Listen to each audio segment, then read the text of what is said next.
Merci beaucoup pour votre présentation. Moi, j'avais deux questions en fait par rapport à la demande.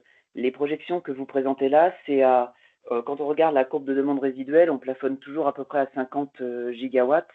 Donc c'est à ISO demande ou ça inclut des projections, par exemple, où l'industrie commencerait à électrifier un certain nombre d'usages. Si vous regardez les courbes bleues, ce n'est pas les mêmes. C'est vrai, c'est vrai. Donc, la réponse à votre question, elle est là. La courbe de demande, elle évolue en niveau. Mais après, comme je soustrais la moyenne de l'éolien et la moyenne du photovoltaïque, vous voyez que les courbes vertes, notamment en moyenne, c'est elles qui viennent lisser en fait, hein. Une partie de la hausse moyenne de la consommation est directement absorbée par la moyenne de l'éolien. Et Donc, ça c'est veut vrai dire en que valeur moyenne, c'est pas vrai chaque jour, hein. Faites pas dire ce que j'ai pas dit, mais en valeur moyenne, ça semble assez vrai. donc, si on électrifie davantage certains usages industriels, par exemple, où il y a un gros vecteur d'amélioration, c'est juste une translation vers le haut des courbes que ça donnera, mais ça ne va Ah pas oui, je vous ai changer montré, fondamentalement. j'essaie de revenir en arrière, mais je vous ai montré la Ouais, forme de l'industrie, c'est ça, hein. ouais. Alors après, on peut moduler un petit peu. Il y a quelques industries manufacturières qui ne font pas aller trop vite, etc. Mais en gros, la forme du secteur industriel, vu de la consommation d'électricité aujourd'hui, ça peut changer un peu, mais à la base, c'est ça. Donc, c'est effectivement une translation de la courbe vers le haut ou vers le bas. Et la deuxième question, elle est très rapide, c'est en fait quand on parle de flexibilité, du coup, on parle plutôt de modulation de la demande résiduelle et on ne parle pas forcément de stockage ou de capacité de stock complémentaire, ou c'est peut-être un sujet sur lequel vous allez venir après. Oui, oui, je vais y venir. Moi, je pousse beaucoup à la flexibilité de consommation comme premier axe. D'accord. C'est-à-dire que si je ne connais pas, si vous êtes un peu technicien de l'énergie, en général, on parle de mérite order des centrales. C'est-à-dire, on démarre d'abord les centrales les moins chères, puis les plus chères. Bah, moi, je dis dans le mérite order des flexibilités, le moins cher et le plus rapide à développer, c'est de déplacer de la consommation. Ça ne coûte rien, c'est même au bénéfice du client, puisque normalement, il a un prix moins cher, donc il y gagne. Alors que mettre du stockage, ça marche aussi. C'est à peu près le même service. Il y a un an ou deux, j'aurais dit attention à la durée, parce que les stockages, jusque-là, c'était 1 heure, mais maintenant, il y a du 2 heures, il y a du 4 heures qui se développent. Donc, on voit bien que nos pointes courtes, enfin, j'insiste là-dessus, c'est un très grand changement, hein. Pour ceux qui connaissent les tarifs tempo JP qui existaient par le passé, un jour froid, il fallait s'effacer 16 heures de suite pour qu'il y ait un effet, puisqu'on s'attaquait à la courbe bleue. La courbe bleue, elle a un petit creux l'après-midi, mais pas beaucoup. Donc, si vous êtes en situation de pointe compliquée à ne pas pouvoir alimenter toute la courbe bleue, bah, c'est un peu toute la journée que vous êtes planté de 6 heures à 22 heures. Là, maintenant, c'est la courbe rouge. Donc, même un jour d'alerte éco-watt, allons-y, si on avait une crise, on aurait sûrement une crise quelques heures le matin, quelques heures le soir. Et si ce n'est pas une crise et qu'on démarre des moyens très très chers, ben, ce sera quelques heures le matin, quelques heures le soir. Autrement dit, le stockage, il trouve sa valeur dès qu'il fait 2 ou 4 heures. S'il stocke en milieu de journée pendant 2 ou 4 heures et puis qu'il délivre l'électricité le soir, c'est bon, il délivre sa valeur. Donc ça marche, c'est très bien. Simplement, moi, il me semble, mais je le soumets au débat, il me semble que c'est plus cher parce qu'il y a de l'investissement. Il y a un sujet de temps de raccordement au réseau parce que c'est pas si simple. Il y a un effet matière parce que c'est pas totalement neutre en métaux, en produits différents, ça dépend de la technologie, mais entre le lithium, le cobalt, il y en a un peu moins. Enfin, voilà, il y a quand même un effet matière, recyclage, traitement, tout ça. Alors que déplacer de la conso, que ce soit bien charger son véhicule électrique au bon moment, ou son eau chaude, ou moduler son chauffage, bah, c'est gratuit, mais je dirais même que ça rapporte. Il n'y a pas d'effet matière, il n'y a pas d'effet autre que de bien utiliser les énergies décarbonées. Donc, d'un point de vue global, économique, nous, côté RTE, en tant que service public, c'est comme ça qu'on fait les études, hein. On fait du technico-économique, social, en termes d'acceptabilité, et puis de plus en plus un effet ressources-matières aussi, parce qu'on voit bien que c'est important. Bah, sur l'ensemble des critères, j'ai tendance à privilégier de décaler la consommation plutôt que de mettre des batteries. Merci Pour une beaucoup. image que j'utilise parfois, ça ne veut pas dire qu'on ne mettra pas de batterie, hein, c'est pas que je suis contre, c'est juste que je veux les utiliser de façon intelligente. Je trouverais dommage d'utiliser des batteries à 14 heures pour stocker l'électricité, surtout qu'elle est produite souvent en basse tension, il faut la remonter sur les réseaux. On perd 10% quand même à l'aller-retour sur la batterie, entre charge et décharge. Et tout ça pour recharger les petites batteries des voitures le soir. Il y a un moment où je trouve que ce n'est pas la bonne façon d'utiliser l'électricité.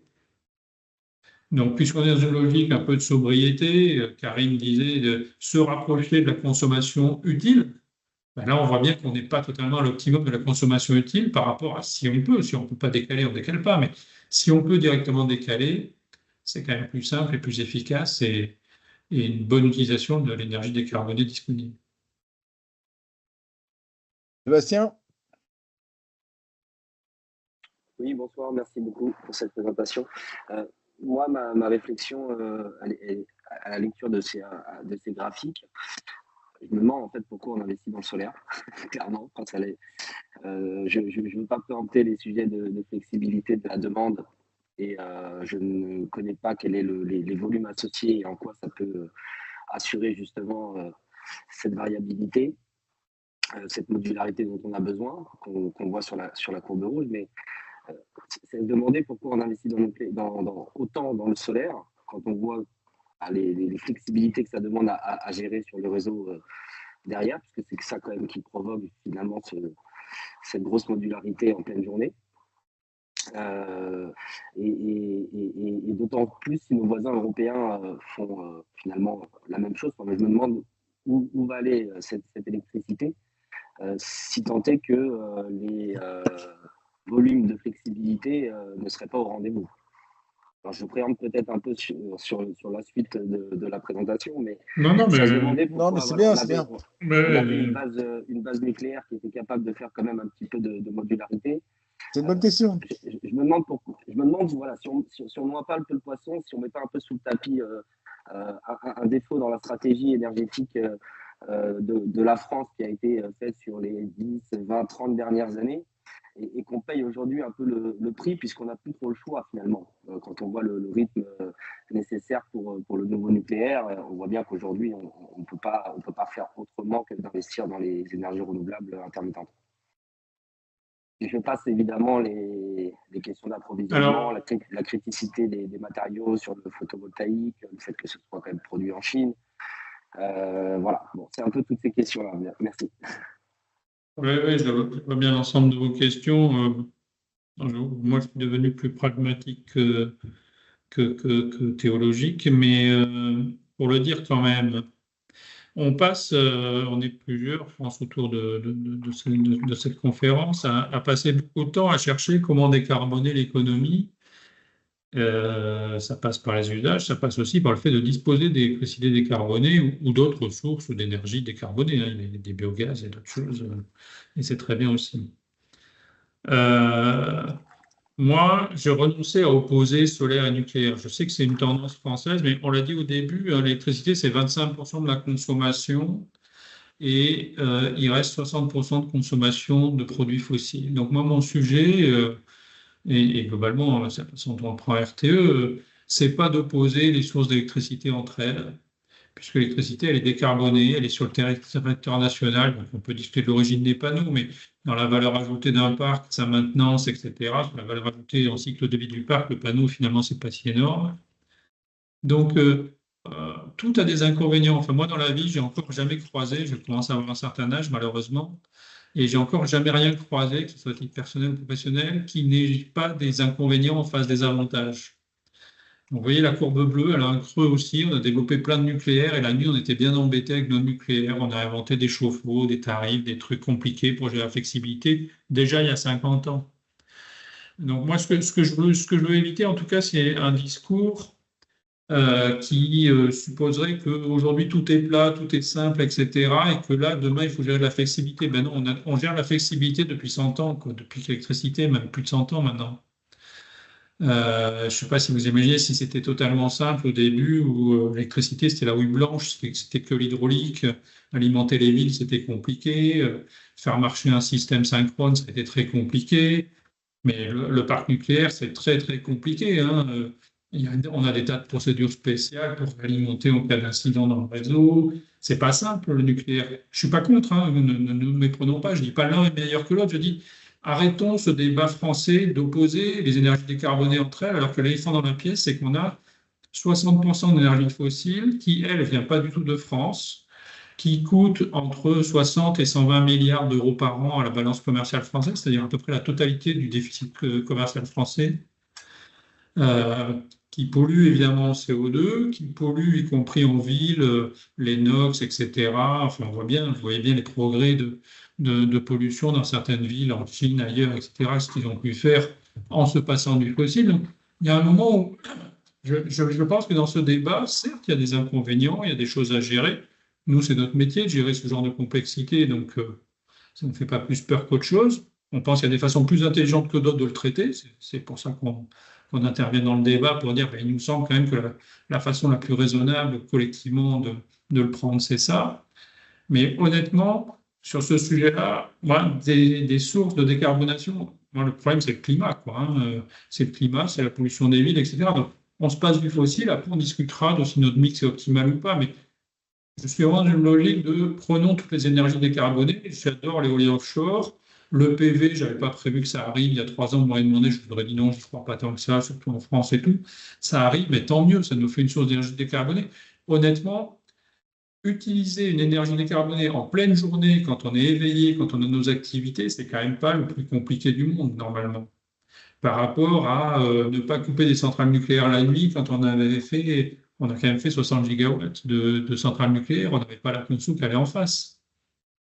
À l'époque, on a inventé le chauffage électrique. Je veux dire, on peut discuter beaucoup de chauffage électrique par radiateur qui a été créé dans les années 70, c'était pas idéal non plus, etc. Donc, on a toujours cherché à adapter des choses, hein, quand même, et la France est plutôt pionnière là-dedans. Je suis un peu long, mais pour dire que moi, ma posture, c'est vraiment d'utiliser au maximum toutes les énergies décarbonées. Moi, ce qui me fait deuil, c'est quand on en jette. Donc, effectivement, quand on les coupe l'après-midi, je trouve ça dommage, alors qu'on pourrait l'utiliser pour justement faire une consommation plus intelligente. Voilà, j'ai été un peu long, pardon, mais j'espère que j'ai été clair, mais vraiment arrêtons ces débats opposés. Est-ce que je préfère le vent, le soleil ou le nucléaire? Les trois sont décarbonés, et l'eau, hein. Les quatre sont décarbonés, sont super. Il y a quelques autres décarbonés qui sont très bien aussi, mais il me semble qu'aujourd'hui, il faut être sérieux, ça doit être notre seul critère. Oui, excusez-moi, Urban, pas du je tout. pense à toi, mais attends, parce que il y a eu d'autres questions là. Je reviendrai vers toi ensuite. Je Marie? voulais juste clarifier, je ne voulais pas opposer le nucléaire et Non, je dis c'est pas photovoltaïque. forcément pour vous, mais on a tellement lu là-dessus. Mais en tout cas, pourquoi on fait du solaire, mais faisons-en le maximum. Aujourd'hui, soyons pragmatiques, on a bien les questions d'acceptabilité des uns des autres. Donc, faisons tout l'éolien qu'on peut, faisons tout le solaire Oui, qu'on bien peut, sûr. faisons tout l'hydraulique qu'on peut, et faisons du nucléaire si on peut de façon sûre dans notre pays. Mais ce ne sera pas le cas partout dans le monde. Donc, de toute façon, apprendre à faire fonctionner les systèmes électriques, c'est ce que disait Karim, partout dans le monde. L'Australie méridionale est en train de tester des 70-80% à base de PV plus éolien, ils vont y arriver. On va y arriver. Enfin, moi, pour le coup, j'ai piloté de la R&D pendant des années. J'ai toujours combattu ceux qui disaient ah mais non, on peut pas parce que ça marchait pas comme ça. Je veux dire, on gère pas de la R&D pour ne pas inventer des choses.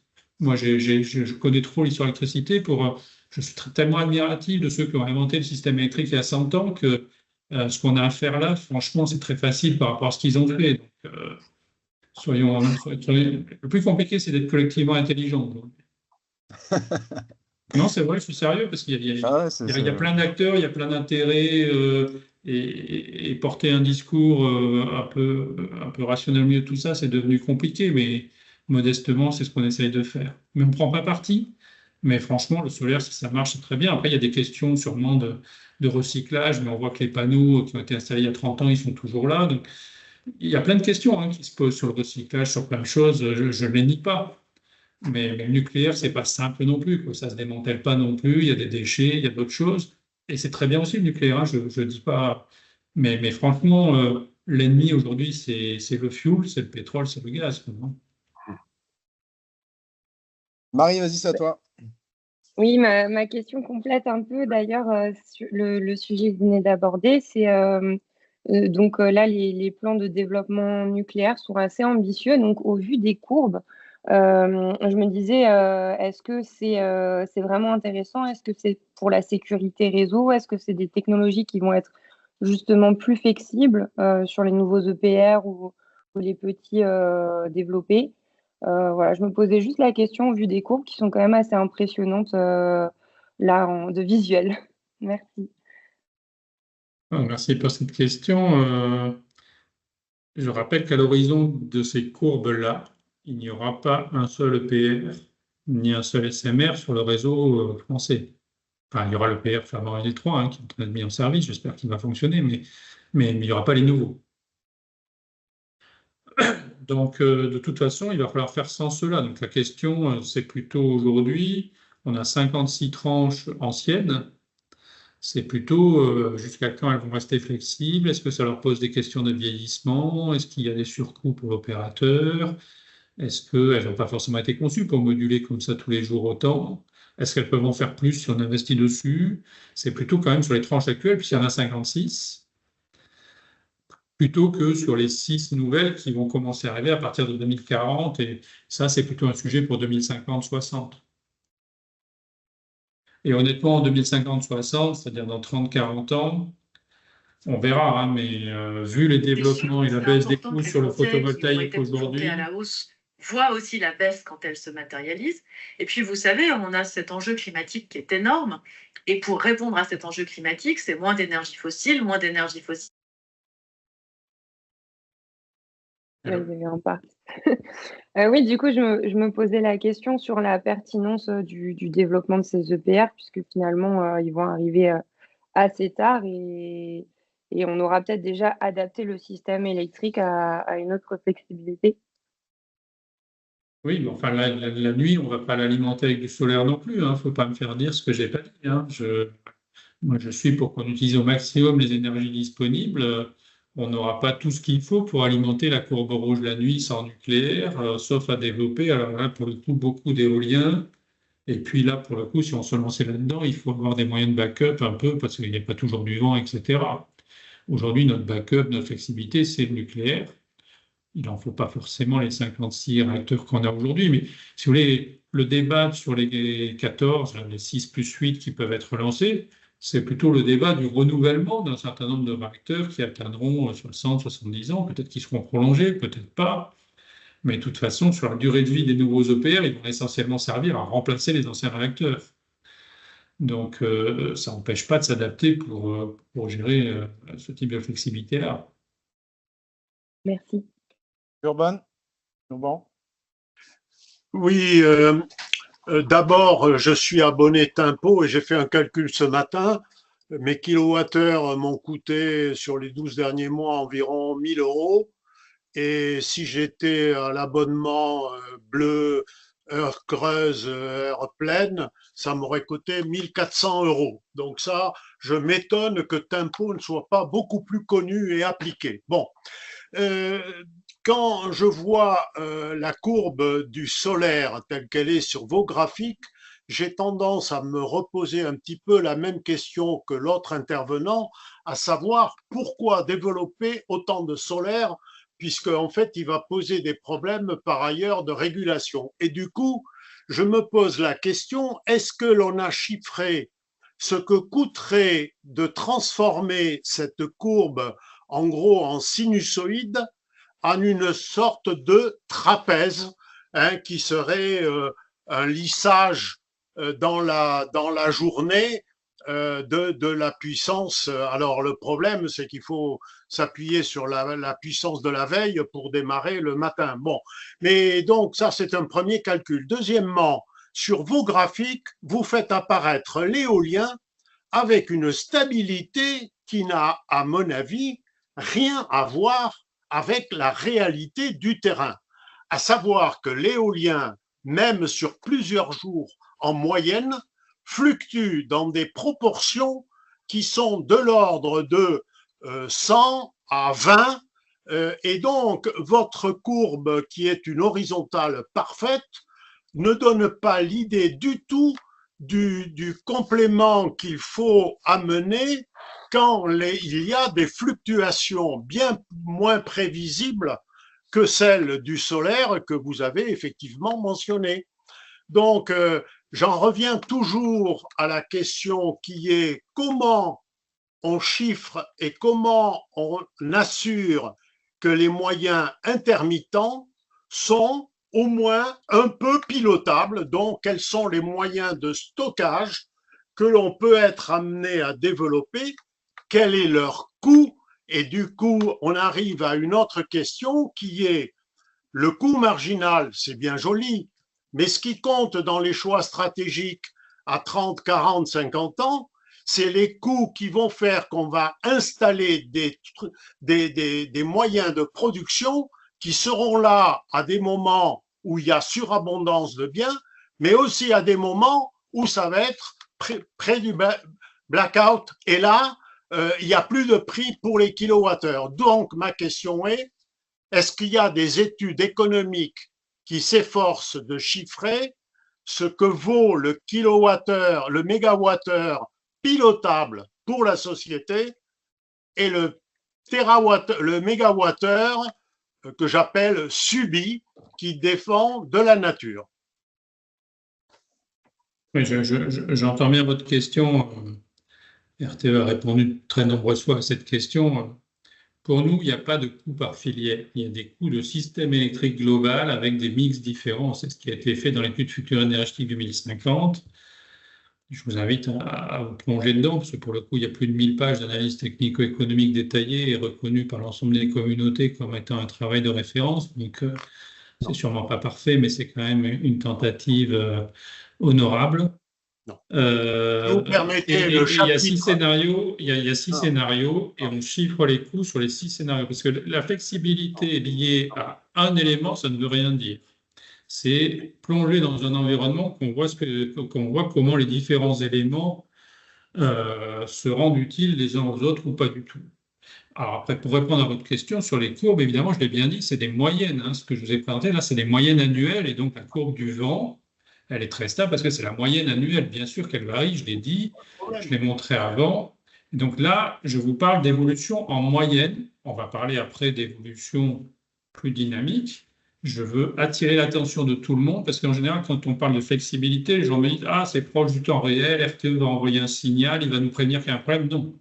L'essentiel des flexibilités dont on a besoin sur le système électrique, ce sont celles dont vous parlez pour gérer les thèmes d'intermittence, mais ce sont pour l'essentiel des choses prévisibles à l'avance. Certaines sont prévisibles de façon structurelle comme celle-ci, et j'ai passé du temps à le souligner, on va parler des autres après. D'autres sont prévisibles plutôt la veille pour le lendemain ou quelques heures avant. Mais cette intermittence, elle est quand même prévisible à l'avance. Ça ne veut pas dire, vous avez raison, qu'il y a des nuits sans vent. Et les nuits sans vent, il faut avoir des moyens qui fonctionnent à autre chose, que ce soit du nucléaire, de l'eau ou du thermique s'il le faut.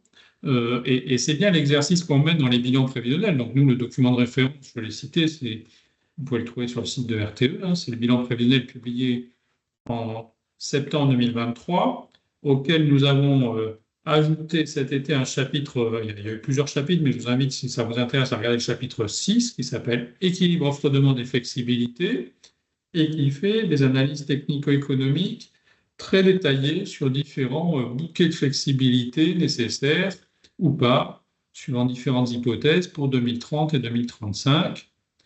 Et dans ce chapitre, RTE montre que le déplacement de consommation dont on va parler n'est pas la seule solution, mais c'est bien un levier très peu cher, qui fait gagner à peu près 1 milliard par an, au bénéfice des consommateurs. Et donc, comme il est souvent oublié, moi j'attire l'attention dessus, de façon à ce qu'on lance ce débat-là. J'ai eu l'occasion de le faire au Sénat. Je le fais dans différents cercles professionnels et j'ai plaisir à le faire ce soir. Yannick, il te reste. Elle fait combien de pages la présentation? J'ai oublié. Oh, plein. Tant que tu veux, je vais faire ça. Donc, du coup, on va essayer d'avancer un peu. Il ne reste plus qu'une demi-heure. J'avance un peu. Ce schéma, il est un peu conceptuel, mais il est important. Parce que justement, c'est un schéma que j'ai proposé, de décomposer les types de flexibilité en 4, suivant cette échelle de temps. Donc, on a beaucoup parlé de ce que j'appelle le structurel et régulier, qui vaut pour la consommation, mais qui vaut déjà sur l'arrêt des centrales de production, sur un certain nombre de choses. Et donc, ça se gère sur les marchés à terme, parce que c'est des choses qui sont prévisibles longtemps à l'avance. On sait très bien que dans 3 ans, il y aura plus de soleil à 14h qu'à 8h du matin.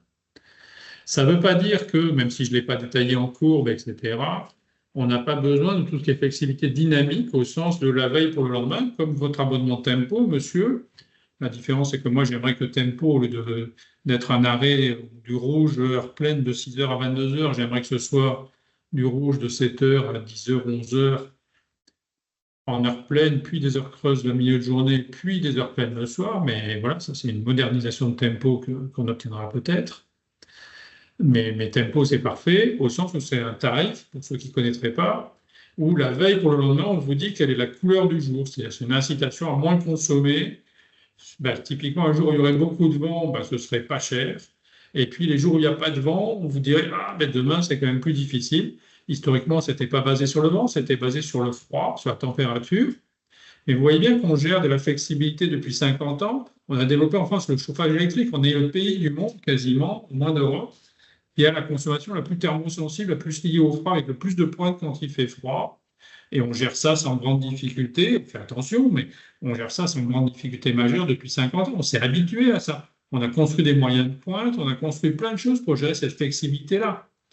Donc, il faut qu'on sache gérer les flexibilités nouvelles, comme on a su le faire sur celles du passé. C'est pas plus simple de gérer le froid et les vagues de froid que de gérer les périodes de vent ou sans vent. C'est pareil, il faut des moyens de backup, il faut bien les dimensionner, on n'a jamais dit le contraire. J'insiste sur le fait que tout ça, ça se règle dans les marchés, c'est-à-dire c'est pas RTE qui dit « Ah, la veille pour le lendemain, c'est compliqué, machin, tout ça ».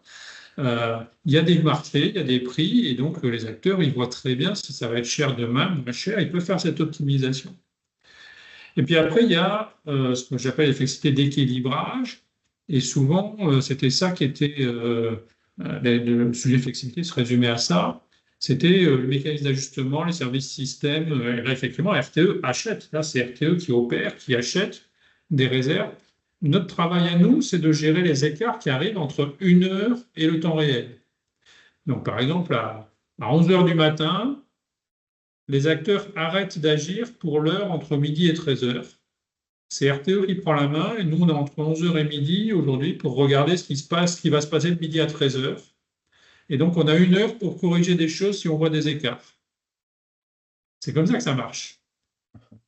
Mais sur l'heure de midi à 13 heures, savoir s'il y a de la consommation démarrée, si vous avez telle centrale démarrée, si le nucléaire a modulé, s'il a fallu couper du PV ou pas, c'est pas RTE qui le décide à midi moins 5.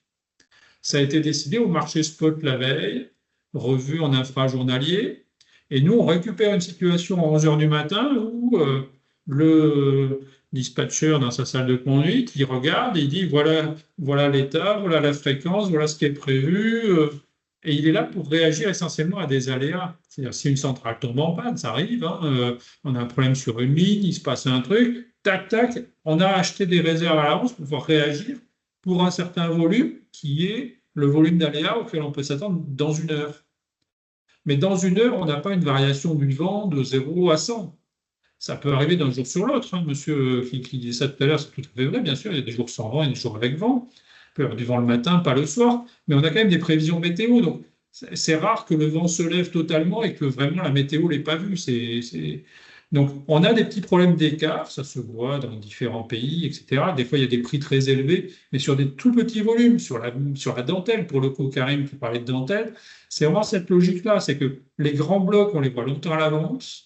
Il y a des petits blocs qu'on voit la veille, 2 jours avant, quelques heures avant. Et puis, il y a la micro-dentelle qu'on va gérer. Et nous, on va tout faire. Et pour le coup, dans mes nouvelles fonctions, je peux charger de ça. On est vraiment aligné pour tout faire, pour n'avoir à gérer que la micro-dentelle, parce que c'est le sens de l'ouverture des marchés. En plus, c'est aux acteurs de marché de s'équilibrer sur base d'un signal de prix, de réagir aux signaux de prix s'ils voient que 3 heures avant, ils sont courts, ils sont longs, etc. Donc, c'est comme ça que ça marche. Et puis, j'ajoute une 4e type de flexibilité, mais avec un pointillé pour dire que ce n'est pas le fonctionnement normal du système, c'est l'airbag du système électrique, c'est les alertes EcoWatt qu'on a développées il y a 2 ans.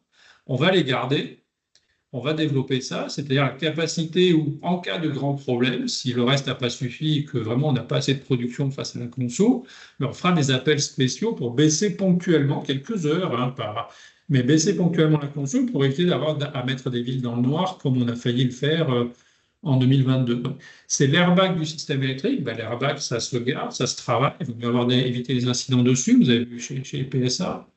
Mais le but de l'airbag, moi, dans ma voiture, c'est je suis content d'en avoir un, mais je n'ai pas envie de le voir, je n'ai pas envie de m'en servir. Donc, les alertes EcoWatt, ce n'est pas des flexibilités normales, c'est du truc de sauvegarde. Ben oui, ce jour-là, on demande un effort, c'est pour éviter de mettre des vides dans le noir, ça vaut le coup, je crois. Mais les vrais flex, c'est du régulier, j'ai beaucoup insisté dessus, peut-être à tort, mais il y a beaucoup de dynamique autour du vent et de la température. Donc, on gère en dynamique la température depuis longtemps, Tempo en est la preuve. Il faut qu'on adapte tout ça au vent aussi. Et puis de l'équilibrage, mais ça c'est le boulot de RTE, de gérer près du temps réel, de reprendre la main, parce qu'il y a un moment où, quand on est très près du temps réel, il vaut mieux qu'il y ait un seul opérateur pour assurer la cohérence des actions. Ça vaut, ce que je viens de vous dire, ça vaut pour des flexibilités à activer auprès de tout type d'acteurs. Donc ça peut être de la conso, mais ça peut être des batteries, ça peut être des steps. Vous savez, les steps, c'est ces réservoirs hydrauliques avec deux lacs, donc où on peut à la fois pomper et turbiner. Ça vaut pour des énergies renouvelables, ça vaut pour la production pilotable, qu'elle soit nucléaire ou thermique, on espère décarboner à terme. Donc ça, c'est un schéma de principe qui est peut-être un peu compliqué, mais qui est important. Et je finis, je vais répondre à la question pour bien dire qu'au milieu, j'ai mis un pavé bleu décroissant pour dire que les volumes, là où on veut des gigawatts, quand RTE dit en 2050 qu'il y aura besoin de 60 gigawatts de flexibilité, j'ai fait ce schéma, alors, je ne l'ai pas fait en un jour, j'avoue, on y a travaillé, on y a réfléchi, mais parce que un jour, quelqu'un m'a dit, mais alors, M. Jacquemart, quand est-ce que RTE lance son marché de flexibilité de 60 gigawatts? Et là, j'ai réalisé qu'il y avait un malentendu. Ce jour-là ne va jamais arriver. Nous, on ne va jamais lancer un marché de flexibilité en plus des marchés d'énergie. La flexibilité, c'est de l'écart d'une heure sur l'autre sur les marchés d'énergie. Il n'y aura pas de marché de flex. Donc, et encore moins de 60 gigawatts. Nous, on n'a pas vocation à gérer tout le parc français. Ça, moi, je l'ai fait il y a 25 ans. J'ai été tarificateur chez EDF en monopole. Je sais faire, mais ce n'est pas les règles du jeu du marché aujourd'hui. Donc, RTE, ce n'est pas le EDF d'il y a 25 ans. Donc ça ne marche pas comme ça.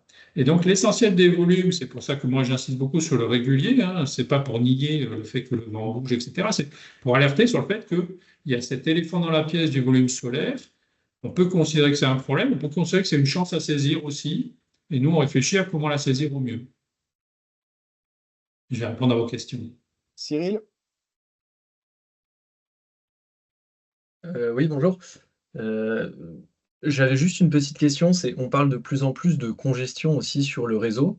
Ouais. Est-ce qu'il y a des offres d'équilibrage du coup qui seraient locales et qui ne joueraient pas au niveau global du réseau, mais vraiment à certains points particuliers? Alors là, j'en parle pas. Vous avez raison, ça va exister. C'est du deuxième ordre hein, par rapport au volume dont on parle, parce que vous avez vu les courbes que je vous ai montrées, on cherche des gigawatts de flexibilité pour bien utiliser toutes les énergies disponibles. Sur les congestions réseau, ça va être du local, ponctuel. Donc aujourd'hui, ce n'est pas des offres, mais vous savez qu'RTE, dans son schéma stratégique sur le développement du réseau, il y a 4 ans, a développé ce qu'on appelle le dimensionnement optimal, c'est-à-dire qu'on ne dimensionne pas le réseau toujours au maximum de la production raccordée si elle ne produit au maximum que très peu de temps. Donc dans ces cas-là, on écrète et on rémunère. Donc, il peut y avoir des possibilités pour des stockeurs ou autres de se mettre là et d'être rémunérés à la place du producteur, mais c'est des mécanismes différents. On n'est plus sur le mécanisme d'énergie, là c'est purement RTE, mais ça restera des petits marchés par rapport à ce dont on parle là. Sous la forme du coup de contrats de gré à gré, j'imagine, pas des appels d'offres comme sur les autres mécanismes. Il n'y a pas d'appel existants. d'offres au sens où un appel d'offres, c'est pour réserver une capacité. Là, en fait, ce qui se passe, c'est que c'est plutôt dans les contrats de raccordement, dans les conditions de raccordement, qu'on se met d'accord sur le niveau de garantie qui est offert au producteur. Et puis, lui, il accepte un certain nombre de limitations. Et donc, si vous voulez, même s'il peut produire, j'en sais rien, moi, 16 mégawatts au maximum, peut-être qu'on le limitera à 15 ou à 14 en cherchant à limiter la partie écrêtée et en le compensant pour cet écrêtement par rapport à ce qu'il aurait produit, évidemment.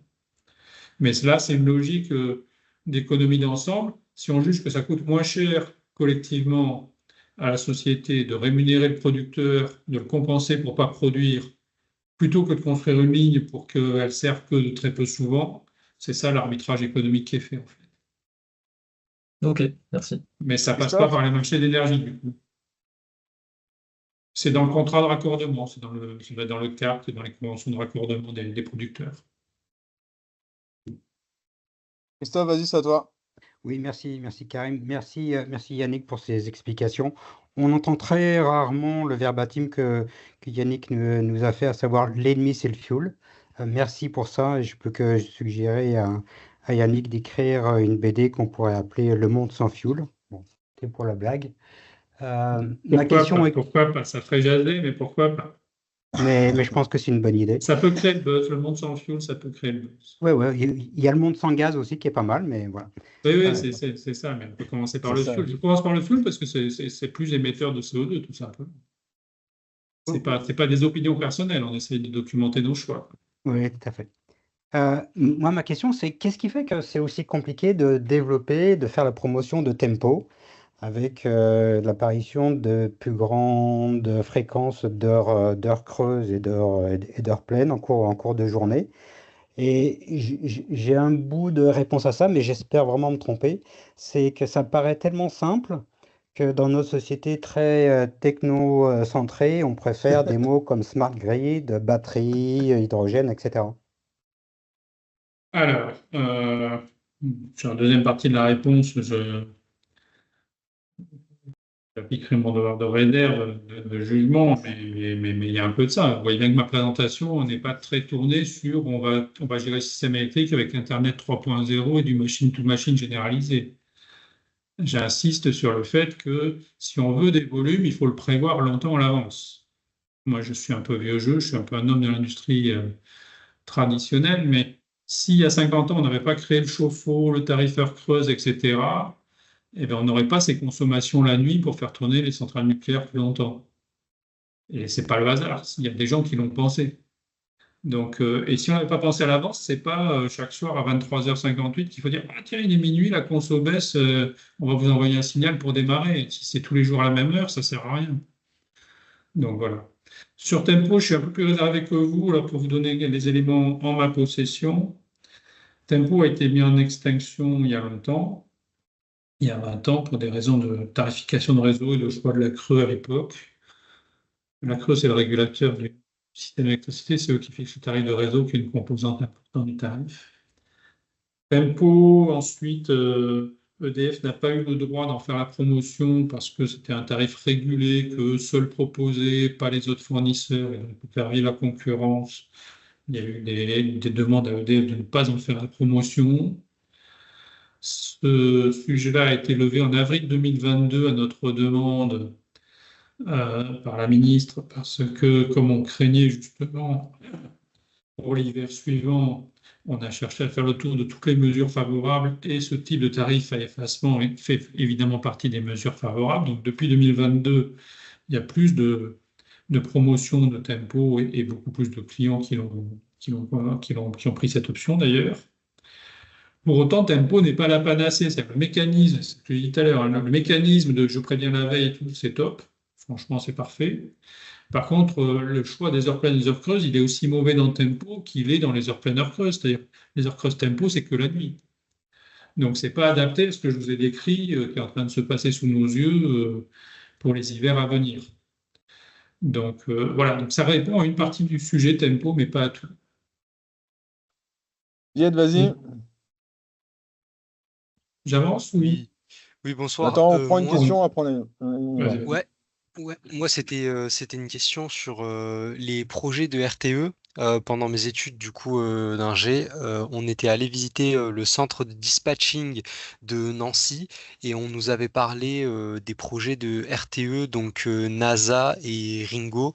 Je ne sais pas si ça vous parle, Yannick et les autres personnes de la présentation, mais je voulais savoir où ça en était, c'est quoi la suite. Et en fait, ces deux projets-là, c'était bon, NASA, c'était un premier outil pour répondre à la problématique donc d'écrètement du surplus des ENR, et Ringo, c'était une batterie, mais qui avait pour objectif juste de récupérer, si je me rappelle bien, l'énergie du réseau, mais sans en injecter. Et ça date de 2020-2021. Je voulais savoir qu'est-ce que ça allait être la suite, parce qu'on n'a pas trop su nous répondre. Voilà. Ah oui. Alors, donc NASA, c'est le projet interne RTE et ça joue aussi sur Enedis, sur le réseau de distribution. pour répondre à la problématique que citait l'interlocuteur tout à l'heure sur les écrêtements pour des raisons de congestion réseau. C'est-à-dire que si on voit qu'on a une ligne qui commence à saturer côté réseau de transport, on a mis en place les automates qui définissent en fonction de la configuration en temps réel quelle part qu'il faut réduire pour réduire le minimum, mais quand même gérer que le fait que la ligne ne soit pas surchargée, puisque sinon on va être obligé de la mettre hors tension et de couper de la clientèle dans la zone. Donc ces automates-là, ça se développe. On en a installé une dizaine cette année, une dizaine l'an prochain. Donc là, ça continue, ça se développe. Il faut répondre à votre question. Ringo, c'était un projet plus expérimental dans lequel on jouait sur plusieurs batteries situées sur le réseau pour qu'effectivement, comme vous l'avez dit, le solde soit nul. C'est-à-dire chaque batterie absorbe ou rend de l'énergie, de l'électricité, mais le solde est nul. Donc ça ne joue pas sur les marchés, mais c'était au lieu d'utiliser les batteries pour faire du décalage temporel, en fait, d'électricité, on utilisait la batterie pour faire un décalage géographique. Et donc là aussi soulager les lignes. Ce projet-là, non, ce ne sera pas rentable, ça a été plus compliqué que prévu et ce ne sera pas pérennisé, il n'y aura pas de suite à Ringo. En fait, on va même revendre les batteries Ringo si ça intéresse des gens bientôt, puisque c'était expérimental, mais on les a installés, c'est un projet qui date de 2018, donc c'était le début des batteries, ça a permis de tester, de voir un peu la techno, mais on va prochainement revendre les batteries. Ok, vas-y, on avance. Merci. Alors, juste pour dire que ce que j'ai déjà dit, c'est que les besoins de flexibilité vu d'RTE, le maximum, c'est bien le régulier et le dynamique. Donc des choses dans les marchés, l'équilibrage, tout ce qui est service système, il en faut un peu, c'est là-dessus que les batteries se mettent au début, mais c'est une niche et elle ne va pas augmenter. Ce n'est pas parce qu'on met beaucoup d'éolien et de solaire qu'on a beaucoup plus d'incertitude une demi-heure avant. À la maille d'un parc, oui, il peut y avoir un nuage qui passe, etc. À la maille de la France, c'est que la courbe solaire, elle est assez stable et la courbe de vent aussi au sein d'une heure donnée, quoi. Alors, face à ça, voilà, je l'ai déjà dit, le sujet maintenant, face à ça, c'est bien de voir ce qu'on peut faire. Donc, en général, la réponse des gens, c'est qu'on va mettre des batteries. Et encore une fois, ça marche. La Californie gère sa pointe du soir avec 10 gigawatts de batteries. Et ça leur a permis de virer le gaz de cette pointe du soir. C'est un problème qui devient mondial. C'est ce que tu disais, Karim. Mais cette courbe-là, peu ou prou, on l'a mondialement. Nous, la différence, c'est qu'on sait gérer la nuit avec le nucléaire. Mais mondialement, il y a ce sujet de passer les deux pointes du soir et de gérer la nuit. Donc voilà. J'insiste sur le fait que la France a été vraiment motrice et pionnière dans ce sujet de la flexibilité, avec les heures pleines heures creuses dès les années 50-60, avec Tempo EJP, enfin EJP puis Tempo. Ce qu'il faut comprendre, c'est qu'il me semble, moi, que plus on électrifie d'usage, moins c'est des usages directs de l'électricité. Je vais m'expliquer. L'usage direct de l'électricité, c'est quand j'appuie sur l'interrupteur, j'ai envie que ça s'allume tout de suite. Je ne sais pas vous, mais moi, je suis comme ça. Quand j'allume mon four, j'aime bien que ça se mette à chauffer. Si c'était déjà chaud, ça pourrait m'arranger. Par contre, les nouveaux usages, c'est quoi? C'est des usages sur batterie, véhicules électriques, mais même appareil. Même mon PC, je peux le charger, décaler d'une heure, c'est quand même pas très compliqué. Et puis, c'est essentiellement de la chaleur, et Karim, qui est fan des diagrammes de Sankey, etc., la très grande partie de l'énergie finale, finalement, je crois que 80% de notre énergie finale, tout confondu, c'est fait pour faire du chaud ou du froid. Et quand on fait de la chaleur ou du froid, il y a quand même une inertie. Donc nous, on a appris à stocker dans des ballons d'eau chaude anciens l'eau pendant 24 heures. Personne ne sait quand vous avez un cumulus à quelle heure il a chauffé, tout le monde s'en fout. Tout ce qui compte, c'est que vous ayez de l'eau chaude quand vous voulez vous doucher. Donc moi, je parle de décalages de consommation qui sont des décalages du quotidien, mais sans effort. On n'est pas sur l'effacement de « c'est l'hiver, RTE a du mal, on va les aider ». C'est pas ça le sujet, moi. RTE, nous, on sait gérer un parc avec plein de moyens carbonés et cher à 19 heures. Autant qu'avec plein de batteries. Il n'y a pas de souci, on va savoir le faire, c'est pas grave. Ça nous paraît moins efficace que d'utiliser directement l'énergie décarbonée quand elle est disponible. Collectivement, et en plus, ça va être plus cher pour les clients. Pour nous, limite, c'est pas grave, ça nous fait faire plus de réseaux, on est mieux rémunéré, on prêche presque contre notre paroisse, mais on est un service public, donc on a gardé cet état d'esprit d'essayer de guider la puissance publique et les acteurs vers ce qui collectivement nous fait l'électricité la moins chère. Je pense que ce n'est pas inutile pour le pouvoir d'achat, pour la compétitivité, pour plein de choses. Donc le sujet, c'est ça, c'est dans les usages d'électricité, il y a de moins en moins d'usages directs. Il y a les moteurs, la cuisson et l'éclairage, quand j'y réfléchis. Mais ce n'est pas la majorité de la consommation d'élect. La majorité, c'est de la ventilation dans le tertiaire. Et la ventilation de l'air, vous pouvez renouveler, mais vous pouvez décaler des choses un peu. Et donc, c'est là-dessus qu'il faut qu'on apprenne à jouer. J'en suis persuadé, ça va nous prendre quelques années, mais voilà. Alors, je ne l'ai pas mis là, je suis désolé, ce n'est pas dans cette présentation, mais j'ai je vais vous faire autre chose d'abord. Dans le dynamique, pour bien dire ça, voilà, on a l'habitude de l'effacement assurantiel. Là, le même tempo, ça fait partie de ça. C'est assurantiel. C'est quelques jours dans l'année, on va avoir un problème, donc vous faites. Moi, je ne vous parle pas de ça. Voilà, je vous parle de flexibilité, mais tous les jours, c'est 365 jours par an. Parce qu'on peut décaler le midi, et puis on peut faire du dynamique. Suivant qu'il y a du vent, qu'il n'y en a pas, les heures favorables, elles bougent un petit peu, et donc on peut optimiser.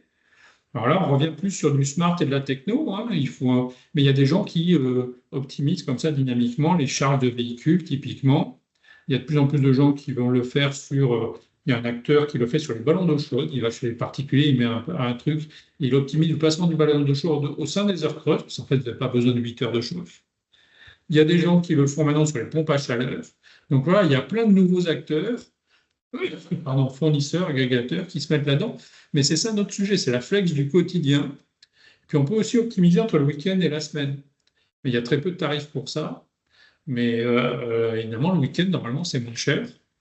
Et donc, le bon moment pour charger sa voiture, si dans la semaine, on fait juste du trajet domicile-travail, c'est le week-end. Ça suffit, une charge pour tenir la semaine pour cet usage-là, ça suffit. Et là, tu es en train de perdre ta voix, Yannick. Si tu veux aller boire de l'eau, va prendre un verre d'eau. Hein. Non, j'ai un petit verre d'eau, mais j'ai été malade, ça reste comme ça. Ah. Donc après, je peux vous expliquer les freins, mais plus que ça, je vais vous montrer des prix, c'est peut-être plus rigolo, et puis je vais vous laisser. Alors voilà, le cœur du sujet, en fait, c'est de comprendre que ce que je vous ai dit sur la courbe de charge résiduelle, à la courbe rouge, à laquelle on a passé du temps, si vous regardez les prix spot, ce qui est à droite, là, ils ont cette forme-là, les prix spot aujourd'hui. Je n'ai pas regardé aujourd'hui, mais c'est quasiment vrai tous les jours. On a ces deux pointes courtes. En Allemagne, il y a 15 jours, ils ont tapé 600 € le mégawattheure à 19 h. Donc, et ils étaient à 50 3 heures plus tôt. Donc, il y a des écarts de prix totalement significatifs, très importants, d'un moment sur l'autre. Et moi, j'ai mis ces deux bandes bistres, là, c'est pour les philatélistes. De 7h à 10h et de 18h à 20h, c'est à peu près les heures. De toute façon, il y aura le pic de prix. Alors, je ne sais pas vous dire quel sera le prix demain, mais je sais vous dire que les prix les plus chers, ils seront forcément dans ces deux périodes-là. Et que c'est forcément beaucoup moins cher si vous consommez entre 10h et 18h ou après 22-23h. Et tout le sujet, là, à gauche, je vous ai mis une courbe, j'ai lancé un concours sur du bâtiment tertiaire pour tester, alors c'était des alertes éco-watts, donc c'est un peu extrême, mais sur une journée, c'est une vraie courbe d'un bâtiment avec des salariés. Il y a 2000 salariés là, dans le bâtiment qui bossent pendant ce temps-là. Ils sont passés de la courbe bleue de consommation à la courbe verte. L'objectif qu'on leur avait donné, c'est de baisser pendant les deux périodes ocre. Ils l'ont bien fait, et je trouve ça super intéressant de voir comment ils l'ont fait. Qu'est-ce qu'ils ont fait? Ils ont anticipé le chauffage. Au lieu de chauffer au dernier moment, ils ont préchauffé, ils ont joué sur l'inertie pour moins consommer quand c'était cher, ou en tout cas quand on leur a demandé de baisser. Après, ils ont fait un peu moins de chauffage et ils ont fait alterner un peu les centrales de traitement d'air, donc ils ont joué sur la ventilation. Ils avaient bien ventilé avant, mais du coup, ils ont réduit pendant quelques heures. Et puis le soir, ils sont passés en réduit de nuit plus tôt, parce que de toute façon, même si le dernier salarié s'en va à 20h, on peut baisser le chauffage à 19h, il n'aura pas froid instantanément. Et tout le sujet, c'est d'arriver à coupler, ça vaut pour les résidentiels comme pour les gestionnaires de bâtiments tertiaires, une notion de prix avec des périodes chères, pas chères, et puis une capacité de modulation qui est avérée, puisque ce jour-là, ils ont fait 50% d'économie sur les heures de pointe. Alors, on ne fera pas 50% tous les jours, mais si on fait 10-20%, c'est énorme. En impact sur la facture, en impact CO2 et en impact pour le système électrique. C'est des questions.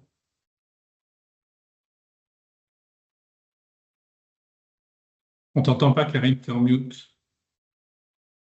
Ouais, je dis Cyprien, t'étais avant, mais attends, comme on t'avait déjà entendu. Isabelle, vas-y. En fait, c'est une question pour vous, Karim. Je me demandais par rapport à ce sujet-là, si vous alliez organiser à un moment donné une conférence débat autour de ce sujet du marché, parce que j'avoue que j'y comprends pas grand-chose sur le marché et je pense que je suis pas la seule.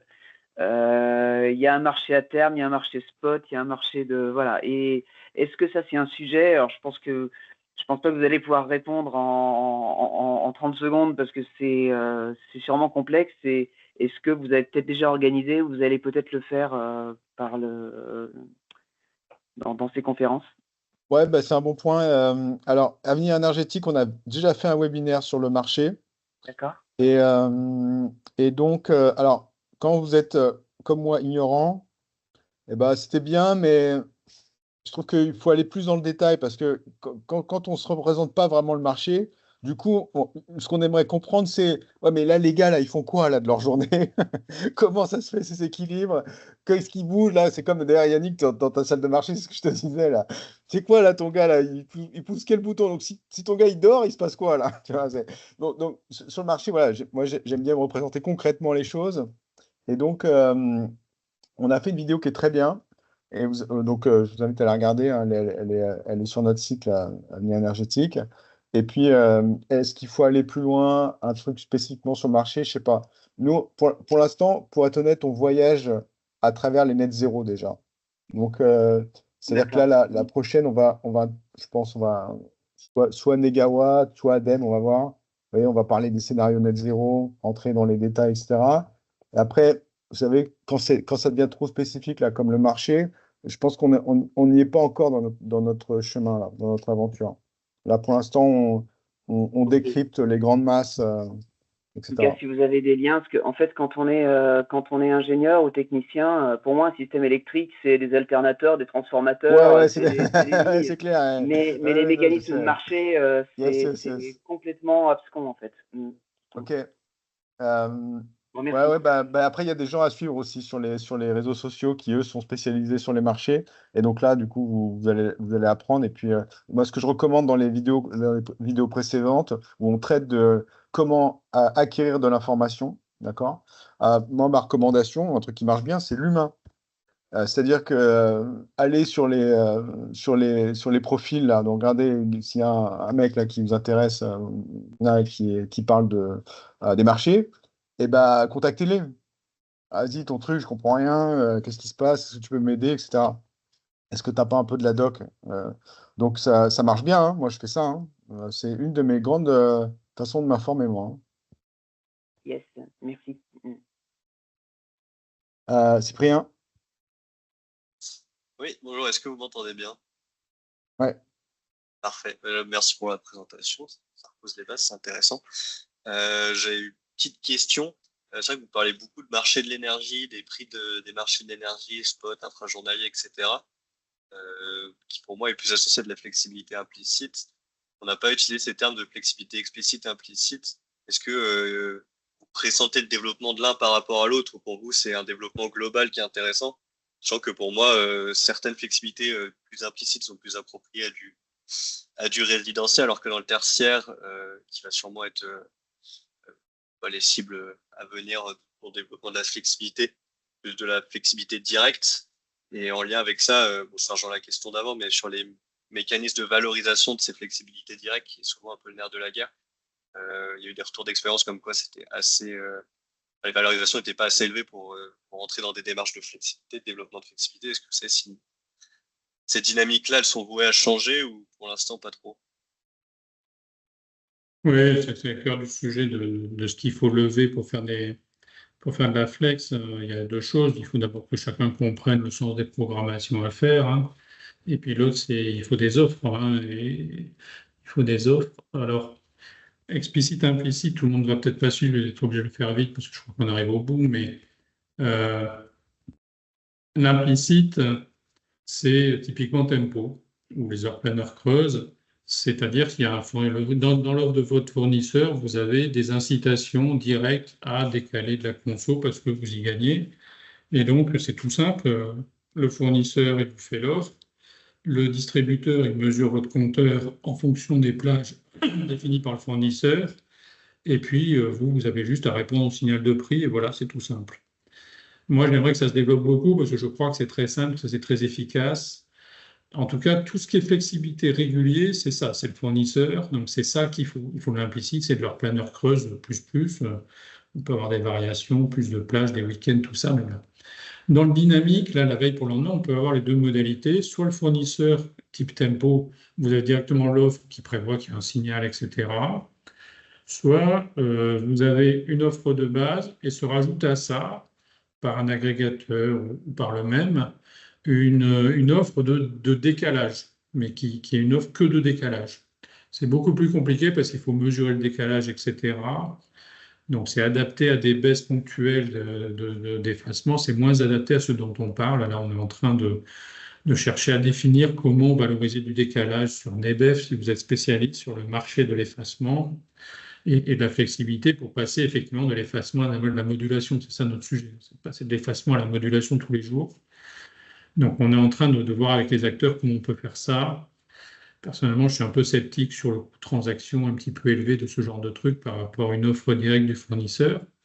Mais j'ai peut-être pas le temps de le développer là. Le problème, c'est que les fournisseurs, ils sont pas incités à faire ces offres parce que, et ça rejoint votre question sur les prix de gros, je zappe un peu dans mes slides, mais ce que vous avez sur ce slide-là, c'est en bleu la moyenne du prix spot sur 2023, toute l'année. Donc, vous voyez qu'il y a quand même des écarts significatifs de prix.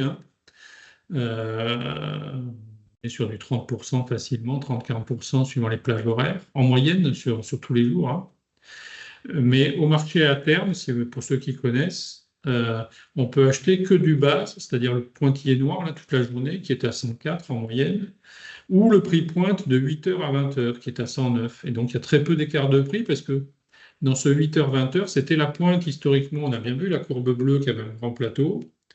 Mais maintenant, avec ce creux en milieu de journée, 8h-20h, c'est un bout de pointe du matin, un bout de creux d'après-midi, et puis un bout de pointe du soir, donc c'est totalement moyenné.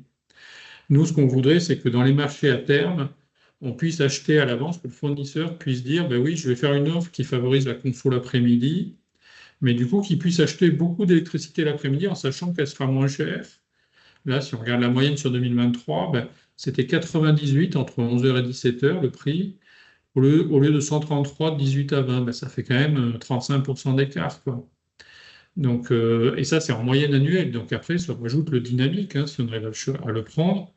Il y a des jours où ce n'est pas 35%, c'est 50%, c'est le double, c'est le triple. Donc, il y a moyen de moduler une consommation avec un vrai signal de prix. 30%, c'est quand même beaucoup, il me semble. En tout cas, ça mérite de commencer à se baisser pour le ramasser.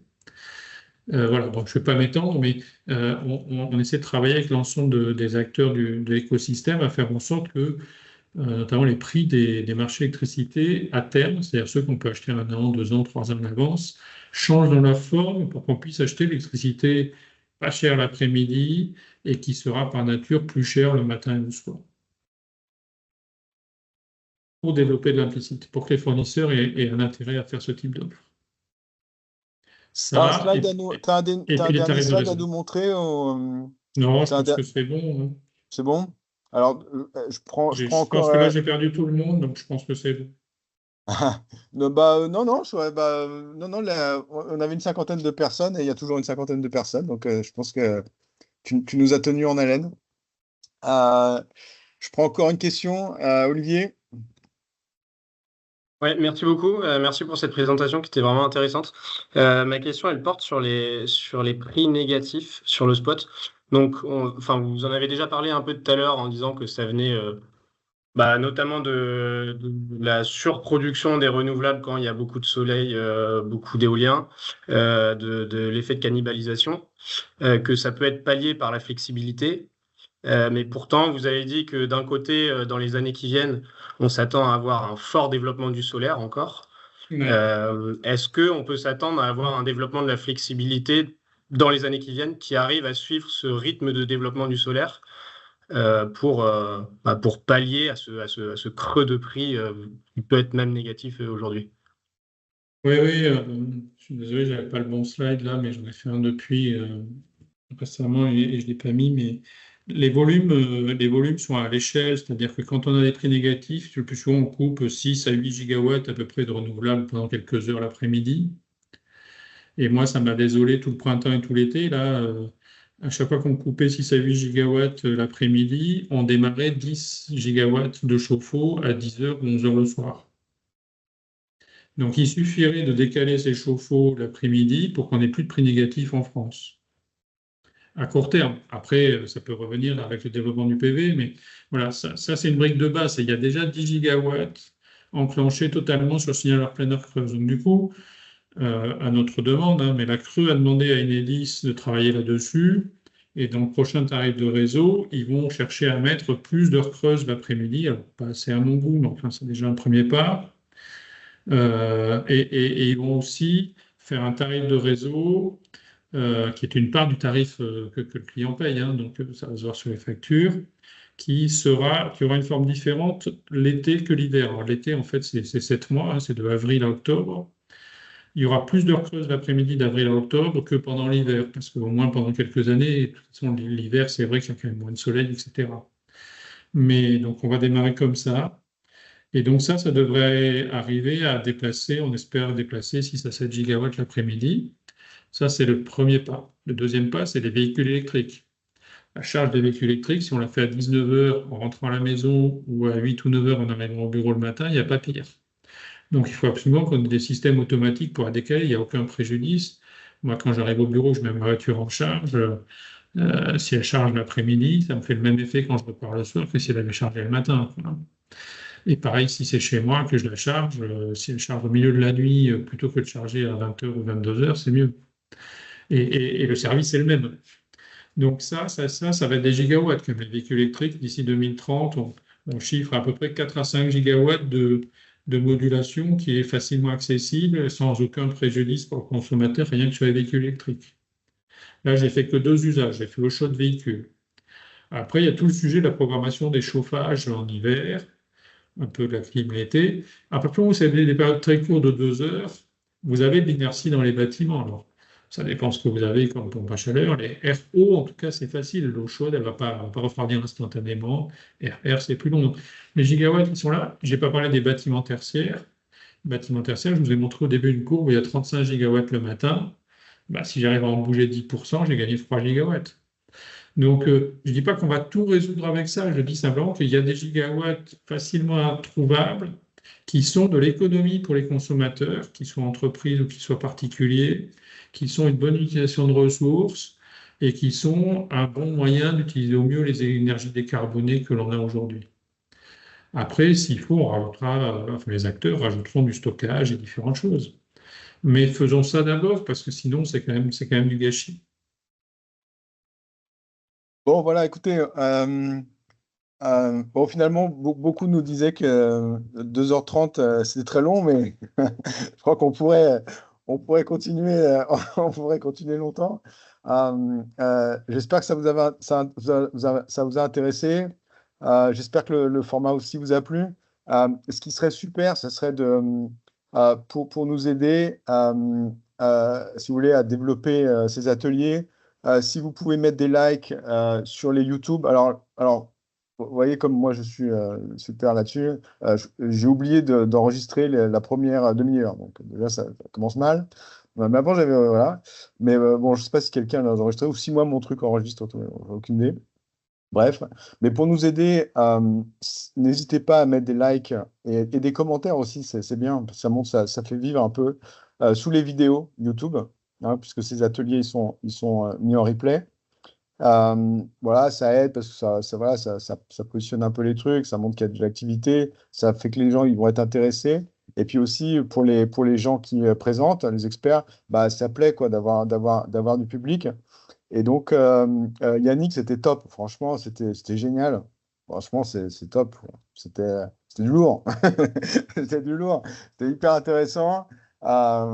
Merci d'avoir joué le jeu, hein, d'avoir répondu à toutes les questions de façon ouverte. malgré ton devoir de réserve. Et, Un petit peu, mais les voilà, plus donc malins c'est auront bien. compris. Voilà, c'est bien. Et donc, c'était vraiment passionnant. Voilà, j'espère que voilà, ça vous sensibilise voilà, comment les gens s'informent, comment les gens y raisonnent. Vous voyez, bon, on peut être à la fois dans le technique, dans la sobriété. On n'est pas obligé de tout opposer. On peut appuyer sur tous les leviers. Et il y a des acteurs de la transition et il y a des acteurs au sein des opérateurs électriques, donc des acteurs clés, hein.